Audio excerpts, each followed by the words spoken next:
నమస్తే, welcome to our channel. Senior journalist Kiran గారు ఉన్నారు, వారితో మాట్లాడదాం. సార్ నమస్తే.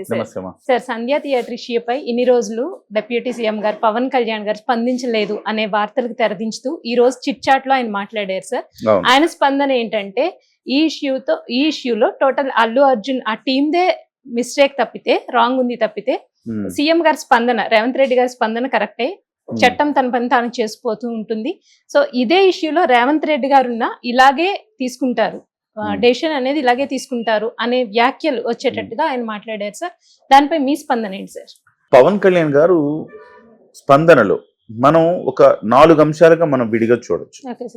అందులో ఒకటి, ఇప్పటి వరకు ఎవరు స్పందించని అంశాన్ని, ఒక అంశాన్ని ఆయన మాట్లాడారు. ఏంటి సార్ అది? హీరోని ఒంటరిని చేసేశారు. ఈ అంశాన్ని ఎవరు మాట్లాడలా. అందరూ అల్లు అర్జున్ గురించే మాట్లాడుతా ఉన్నారు. కానీ హీరో ఒక్కడి బాధ్యతేనా అది? హీరోని ఒంటరి చేశారు. హీరో సెంట్రిక్ గా అపవాదం మొత్తం అల్లు అర్జున్ మోయాల్సి వచ్చింది. వాస్తవానికి అది కరెక్ట్, ఆయనే మోసాడు మొత్తం. ఇవాళ ఏ అపప్రద వచ్చినా, ఏ విమర్శలు వచ్చినా అల్లు అర్జున్నే తాకుతున్నాయి. కానీ అల్లు అర్జున్ ఒక్కడే కాదు కదా సినిమా అంటే నిర్మాత ఉంటాడు, దర్శకుడు ఉంటాడు, టీం ఉంటది, ప్రచారానికి సంబంధించిన వాళ్ళు ఉంటారు, సినిమా థియేటర్ యాజమాన్యం ఉంటుంది, వీళ్ళందరూ ఉంటారు కదా. ఎందుకు అల్లు అర్జున్ ఒక్కడే ఒంటరయ్యాడు అని ఆయన ప్రశ్నించాడు. అంటే ఇందులో ఆయన అల్లు అర్జున్కు ఒక ఓదార్పు మాట అన్నాడు అని మనం భావించాలి. గతంలో పవన్ కళ్యాణ్ నోటి వెంట హీరోని ఒంటరిని చేశారు అంటే హీరోకి ఆయన కాస్త ఒక సానుభూతి వ్యక్తం చేశాడు అతని మీద. అతను తప్పు ఉందని లేదని అంటలేదు, తప్పు ఉంది, కానీ ఒంటరి అతను ఒక్కడే ఎందుకు బాధ్యత వహించాల్సి వచ్చింది అనేది. రెండో అంశము, వెంటనే పరామర్శ ఎందుకు చేయలేదు అంటే హ్యుమానిటీ అనేది మనం నిరూపించుకోవాలి కదా, మనం కూడా హ్యూమన్ బీయింగ్ అనేది చెప్పాలి కదా. ఆ చెప్పడంలో అల్లు అర్జున్తో పాటుగా ఎంటైర్ ద టీమ్ ఫెయిల్ అయిపోయింది అని చెప్పాడు. మూడో అంశము, రేవంత్ రెడ్డి గారు కరెక్టే చేశారు అని చెప్పాడు. రేవంత్ రెడ్డి గారు ఒక ముఖ్యమంత్రిగా ఆయన పాత్ర ఆయన పోషించాడు. నిజంగా ఆయన ఒకవేళ కక్ష పెట్టుకుంటే ఏం చేయాలి? వైఎస్ జగన్మోహన్ రెడ్డి లాగా చేస్తుండేవాడు. జగన్మోహన్ రెడ్డి ఎంఆర్ఓలను పెట్టి 10 రూపాయలకి 20 రూపాయలకి టికెట్లు అమ్మించాడు. ఆ ధోరణి ప్రదర్శించలేదు కదా.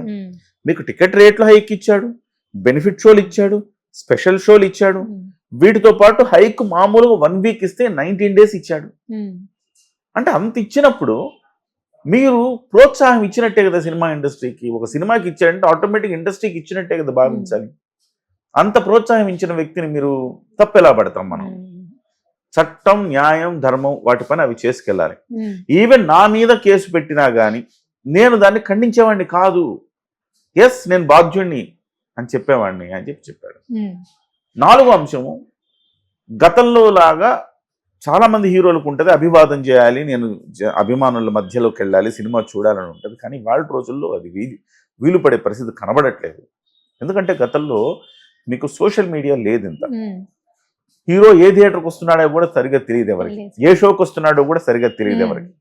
కాబట్టి హీరో వచ్చి గుట్టుగా వచ్చి వెళ్ళిపోయేవాడు. దాన్ని కూడా ఆయన ఉటంకించాడు. చిరంజీవి గారు అప్పట్లో వచ్చేవాళ్ళు, కానీ ఆయన ముసుగు ధరించి వచ్చి చూసేసి అభిమానుల మధ్య ఎంజాయ్ చేసి వెళ్ళిపోయేవాడు. కానీ ఇవాళ అట్లా లేదు కదా సిచ్యువేషను. ఇవాళంతా కూడా సోషల్ మీడియా పెరిగిపోవడం వల్ల చిరంజీవి గారు వచ్చారు, లేకపోతే అల్లు అర్జున్ గారు వచ్చారు, టక్క ఒక్కసారి చూడంగానే మెసేజ్ వచ్చేస్తుంది, కొన్ని వేల మంది గుమిగూడిపోతారు. దీని విషయంలో కొంత జాగ్రత్త తీసుకోవాలి. ఓవరాల్ గా ఆయన ఈ 4 అంశాలను స్పృశించాడు. ఈ 4గిట్లో మాత్రం మొదటి అంశం హీరోని ఒంటరి చేశారనేది కొత్త అంశం. ఇవాళ వరకు ఎవరు స్పృశించని అంశం. అది ఆయన చెప్పిన తర్వాత మనం లాజికల్ గా థింక్ చేస్తే నిజమే అనిపిస్తుంది కదా. అల్లు అర్జున్ గారు వెళ్ళినప్పుడు బాధ్యత తీసుకునే దగ్గర నుంచి మనం ఒక్కసారి ఆలోచిస్తే అల్లు అర్జున్ గారు టీం బాధ్యత తీసుకోవాల్సిందే. వాళ్ళు సరిగ్గా తప్పు చేశారనుకున్నాం, థియేటర్ యాజమాన్యం బాధ్యత తీసుకోవాలి కదా, వాళ్ళు బాధ్యత తీసుకోవాలి. ఈ థియేటర్ని ఎవరైతే లీజుకి తీసుకున్నారో ఆ 2 రోజులు 4వ తారీఖు 5వ తారీఖు లీజుకి తీసుకున్న ఈ డిస్ట్రిబ్యూటర్లు ఎవరైతే ఉన్నారో వాళ్ళు కూడా భద్రతకి వాళ్ళ జాగ్రత్తలు వాళ్ళు తీసుకోవాలి. డిస్ట్రిబ్యూటర్లు తీసుకోవాలా, నిర్మాతలు తీసుకోవాలా, థియేటర్ యాజమాన్యం తీసుకోవాలా, అల్లు అర్జున్ టీం తీసుకోవాలా. ఈ 4గురు బాధ్యత వహించాలి. సరే, పోలీసులకు అంత మ్యాన్ పవర్ ఉండదు. అంతకుముందు ఒక ఆఫీసర్ ఎవరో చెప్పినట్టుగా 25 మంది ఉంటారండి, మేము ఎక్కడండి అంత చేస్తాం, మేము పర్మిషన్ కూడా ఇవ్వలేదన్నారు. పర్మిషన్ ఇవ్వనప్పుడు ఖచ్చితంగా ఎవరి బాధ్యతలు వాళ్ళే చూసుకోవాలి. సో అటువంటప్పుడు ఈ నలుగురు బాధ్యత ఎందుకు వహించకూడదు? ఫస్ట్ థింగ్, ఇక్కడ మిస్టేక్ జరగటానికి నలుగురిది బాధ్యత, వాళ్ళందరూ కూడా బాధ్యత వహించాలి, ఒక హీరోని బాధ్యుని చేయకూడదు. రెండవది, జరిగిపోయింది ఘటన, సరే అల్లు అర్జున్ రాలా పరామర్శించడానికి, మరి మీరు వెళ్ళొచ్చుగా. ఇప్పుడు శిల్పా రవిచంద్రారెడ్డి అనేవాడు ఉన్నాడు, అతని కోసం వెళ్ళేసి అల్లు అర్జున్ ప్రచారం చేశాడు. ఇప్పుడు కష్టంలోనూ నష్టంలోనూ సుఖంలోనూ సంతోషంలోనూ ఉండాలిగా ఫ్రెండ్ అనేవాడు. మరి మీ friend Shilpa Ravichandra Reddy first show benefit show చూడటానికి కుటుంబ సమేతంగా మీతో పాటు వచ్చాడే. ఈ ఘటన జరిగినప్పుడు నా మిత్రుడికి నేను బాసటగా ఉంటా, నా కోసం బోల్డ్ అన్ని దుబ్బులు తిన్నాడు, చివరికి మొత్తం సంకనాకిపోయాడు అని ఒక గిల్ట్ అన్నా ఉండాలి కదండి.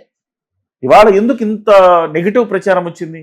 నువ్వు శిల్పా రవిచంద్రారెడ్డి దగ్గరికి వెళ్ళి ప్రచారం చేయడం వల్లనే కదా నిన్ను ఇంతమంది ద్వేషిస్తా ఉన్నారు. అలాంటప్పుడు శిల్పా రవిచంద్రారెడ్డికి బాధ్యత లేదా? వచ్చి మా మిత్రుడి తరపున నేను ఒక 2 కోట్లు ప్రకటిస్తున్నాను, ప్రకటించవచ్చుగా. హైదరాబాద్ నిండా ల్యాండ్లు ఉన్నాయి కదా వాళ్ళకి తక్కువ. ఆయన చేయలా. నిర్మాత చేయొచ్చుగా, ఆయన చేయలా. దర్శకుడు చేయొచ్చుగా, ఆయన చేయలా. ఆయన తండ్రి అల్లు అరవింద్ చేయొచ్చుగా, ఆయన చేయలా. ఇంతమంది చేసే అవకాశం ఉంది, అల్లు అర్జునే చేయక్కర్లా. ఇంతమంది ఆ ఇష్యూని సార్ట్ అవుట్ ఎట్లా చేయాలి, ఒక హ్యూమానిటీ ఎట్లా మనం చూపించాలి అనేది ఎవరికి సోయలేదు. ఇది ఆయన ప్రశ్నించాడు. సరే అల్లు అర్జున్ వదిలేద్దాం, ఆయన బ్లాంక్ అయిపోయాడు అనుకుందాం, లేకపోతే ఆయనకి మెచ్యూరిటీ లేదు, ఆయనకు అంత పరిజ్ఞానం లేదనుకుందాం, లేదా అంత హ్యూమానిటీ లేదని కూడా అనుకుందాం. మరి మీ అందరూ ఉన్నారు కదా, మీ అందరూ అతను ఒంటరివాడిని చేశారు కదా. అంటే వెంటనే స్పందించుంటే ఇంత ఇష్యూ కాకపోయి ఉండేది. గోటితో పోయేదాన్ని గొడ్డల దాకా తెచ్చింది ఎవరు? ఇదందరి బాధ్యత అనేది ఆయన చెప్పిన కొత్త పాయింట్ ఇవాళ. ఇంకా రెండోది, రేవంత్ రెడ్డి గారిని ఆయన అంటే సందర్భాన్ని మనం అర్థం చేసుకోవాలి. ఆయన ఏమన్నాడు, రేవంత్ రెడ్డి గారు చాలా బలమైన ముఖ్యమంత్రి, కింది స్థాయి నుంచి వచ్చాడు ఆయన అన్నాడు. ఎందుకన్నాడంటే, అట్లా మీ పేరు ఆయన ముఖ్యమంత్రి పేరు మర్చిపోయినందుకు ఇలా జరిగింది అంటున్నారు అంటే, అలాంటి అంతలా పట్టించుకునే వ్యక్తి కాదు, బలమైన ముఖ్యమంత్రి ఆయన, కింది స్థాయి నుంచి ఎదిగిన వ్యక్తి, బలమైన నాయకుడు ఆయన, ఇలాంటివన్నీ పట్టించుకోవడానికి ఉద్దేశం చెప్పాడు. సో ఒక రకంగా ఓవరాల్ గా పవన్ కళ్యాణ్ గారు చెప్పిన అంశం, అల్లు అర్జున్కు ఓదార్పునిచ్చాడు, చిత్ర యూనిట్ మొత్తాన్ని పుష్ప టీం అంతా కూడా విమర్శించాడు. మీ అందరి బాధ్యత కాదా, ఎందుకు ఇట్లా చేశారని విమర్శించాడు. తర్వాత రేవంత్ రెడ్డి గారిని ఆయన బాధ్యత ఆయన నిర్వహించాడండి. 4వ అంశం, చిరంజీవి గారు లాంటి వాళ్ళు అప్పుడు ఎట్లా చేశారు, ఇవాళ తరం హీరోలు ఏం చేయాలి, ఎలా బాధ్యత ఉండాలో చెప్పాడు. చాలా క్రిస్టల్ క్లియర్ గా ప్రతి అంశాన్ని ఆచితూచి మాట్లాడాడు. ఏదున్నా కానీ అన్ని 2 పార్శ్వాలని టచ్ చేసి మాట్లాడాడు. ఆయన ఒకవైపు మాట్లాడలా, 2 పార్శ్వాలని టచ్ చేశాడు. అల్లు అర్జునే ఇదంతా బాధ్యుడని అనలా, అల్లు అర్జున్ ఓదార్పు కూడా ఇచ్చాడు. ఏం చేసేది మొత్తం టీంని తప్పుపట్టాడు, ఎలా చేయాలో చెప్పాడు, ప్రభుత్వ బాధ్యత ప్రభుత్వం చేసిందని చెప్పాడు.